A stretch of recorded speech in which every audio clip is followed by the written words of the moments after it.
দর্শক, আকাশের দিকে তাকালে বোঝা যাচ্ছে এটা শুধু আরেকটি সাধারণ ফ্লাইটের অপেক্ষা নয়, এটি 17 বছরের অপেক্ষার শেষ মুহূর্ত। এই মুহূর্তে কিন্তু বিমান বাংলাদেশ এয়ারলাইন্সের যে BG202 ফ্লাইটটি লন্ডন থেকে সিলেটের উদ্দেশ্যে হয়ে এরপর ঢাকায় অবতরণ করলো, এই ফ্লাইটটিতেই কিন্তু তারেক রহমান দীর্ঘ 17 বছরের অপেক্ষা শেষ করে অবশেষে বাংলাদেশের প্রবেশ করলেন। ঢাকার মাটিতে তিনি প্রবেশ করলেন, ঢাকার মাটি তিনি ছুলেন এবং ফ্লাইটটি কিন্তু এখন ঢাকায় ল্যান্ড করেছে এবং অবতরণের পর এই যে তার দীর্ঘ নির্বাসনের অধ্যায় এটি কিন্তু অবশেষে শেষ হলো। দর্শক, এই যে মুহূর্তটি এইটি সেই সেই 11.5 ঘন্টার যে দীর্ঘ প্রতীক্ষা, দীর্ঘ অপেক্ষা নেতাকর্মীদের এবং তার যে শুভাকাঙ্ক্ষীরা রয়েছেন সেই অপেক্ষার কিন্তু অবশেষে অবসান ঘটলো এবং সেই অপেক্ষার অবসান কিন্তু সেই 2007 থেকেই 2007-8 সাল থেকে যখন বাংলাদেশের রাজনীতির একটা অস্থির সময়গুলো এটি ছিল, তখন কিন্তু তিনি জরুরি অবস্থার মধ্যে সেনা সমর্থিত তত্ত্বাবধায়ক সরকারের মধ্যে দমন নিপীড়নের মধ্যে তিনি কিন্তু গ্রেপ্তার হয়েছিলেন। এরপরে কিন্তু তাকে এই যে কারাবন্দী হয়েছিলেন, তিনি তখন কিন্তু দেশ ছেড়েছিলেন ভালো চিকিৎসার উদ্দেশ্যে। এরপরে কিন্তু 2008 সালের পর কিন্তু যে সপরিবারে তিনি যুক্তরাজ্যে পাড়ি দিয়েছিলেন, এরপর কিন্তু তার আর দেশে ফেরা হয়নি। এই যে 17 বছরের অপেক্ষা, সেই অপেক্ষা আজ সেই নির্বাসন হলো এবং এই মুহূর্তে বিমানবন্দরের চারপাশে কিন্তু কঠোর নিরাপত্তা রয়েছে।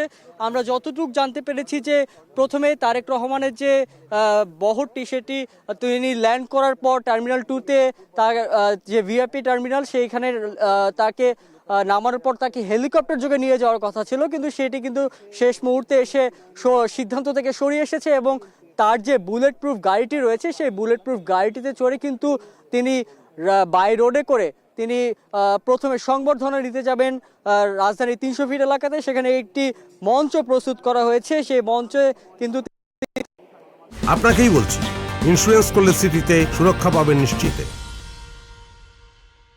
সংবর্ধনা নিয়ে এরপর কিন্তু তাকে তিনি কিছুক্ষণ সেখানে দেশের উদ্দেশ্যে কিছু বক্তৃতা দিবেন। এরপর কিন্তু তিনি সরাসরি চলে যাবেন রাজধানীর বসুন্ধরা এভার কেয়ার হাসপাতালে। সে রানওয়েতে ল্যান্ড করার পর সেটি কিন্তু এখন ট্যাক্সি ওয়েতে করে টার্মিনাল 2-এর দিকে অগ্রসর হচ্ছে। আমরা কিন্তু দেখতে পাচ্ছি কিছুটা কুয়াশার কারণে, আজ সকাল থেকে কুয়াশার ছন্ন থাকার কারণে কিন্তু আমরা স্পষ্টভাবে দেখাতে পাচ্ছি না যে আপনার চিত্রটি, কিন্তু আপনারা হয়তো আমাদের ক্যামেরার ফ্রেমে দেখতে পাচ্ছেন যে বিমানটি আস্তে আস্তে অগ্রসর হচ্ছে টার্মিনালের দিকে এবং এই টার্মিনাল থেকে ভিআইপি টার্মিনালে তিনি নেমে এরপরে কিন্তু তিনি তার যে গাড়ি বহর রয়েছে সেই গাড়ি বহরে কিন্তু তিনি গাড়ি বহরে চড়ে কিন্তু তিনি সরাসরি চলে যাবেন 300 ফিট সড়কে।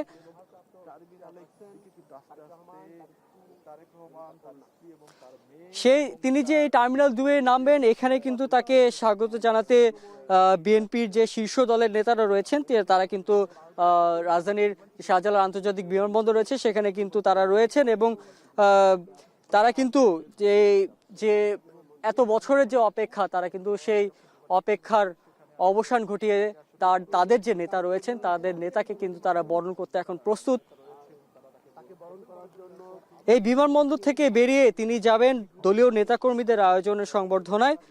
সেখানে কিন্তু লাখো নেতাকর্মীরা এখনো অপেক্ষা করছেন। আমরা ইতিমধ্যে সকাল থেকে আমাদের যারা সহকর্মী রয়েছেন তারা সহকর্মীদের মাধ্যমে দেখানোর চেষ্টা করেছি যে 300 ফিট এরিয়ার যে সড়কটি রয়েছে এবং বিমানবন্দর থেকে 300 ফিটে যাওয়ার যে রাস্তা, তার পাশে কিন্তু অনেক লক্ষাধিক তার যে নেতাকর্মীরা রয়েছেন তারা কিন্তু অপেক্ষা করছেন। আর এই সমাবেশ শুধু অভ্যর্থনায় নয়, এটি দলের একটি শক্তির প্রদর্শনও বলা চলে। তিনি যে মনোবল যিনি পুনর্গঠন করবেন আজকে, এটি একটি বার্তা তিনি দিবেন আজকে সমাবেশে তারেক রহমান কি বলবেন সেটাই এখন কিন্তু রাজনৈতিক অঙ্গনের সবচেয়ে বড় প্রশ্ন, কারণ আগামী নির্বাচন সামনে তার সেটি কিন্তু আর বেশি দেরি নেই, 2 মাসেরও খুব কম সময় রয়েছে। তিনি কি সরাসরি নির্বাচন নিয়ে কথা বলবেন, নাকি সরকার পরিবর্তনের রূপরেখা দিবেন, নাকি আপাতত ঐক্য গণতন্ত্রের কথাই বলবেন, সেটি কিন্তু সবকিছু নির্ভর করছে আজকের বক্তব্যের উপর। এরপরে কিন্তু তিনি যাবেন এভারকেয়ার হাসপাতালে, সেখানে তার মা সাবেক প্রধানমন্ত্রী বেগম খালেদা জিয়ার সঙ্গে দেখা করবেন। এরপরে তিনি তার সাথে দেখা করার পর বিকেল নাগাদ তিনি সেই এভারকেয়ার হাসপাতাল ছেড়ে রাজধানীর যে গুলশানে তার বাসভবন রয়েছে ফিরোজা, সেই ফিরোজা কিন্তু তার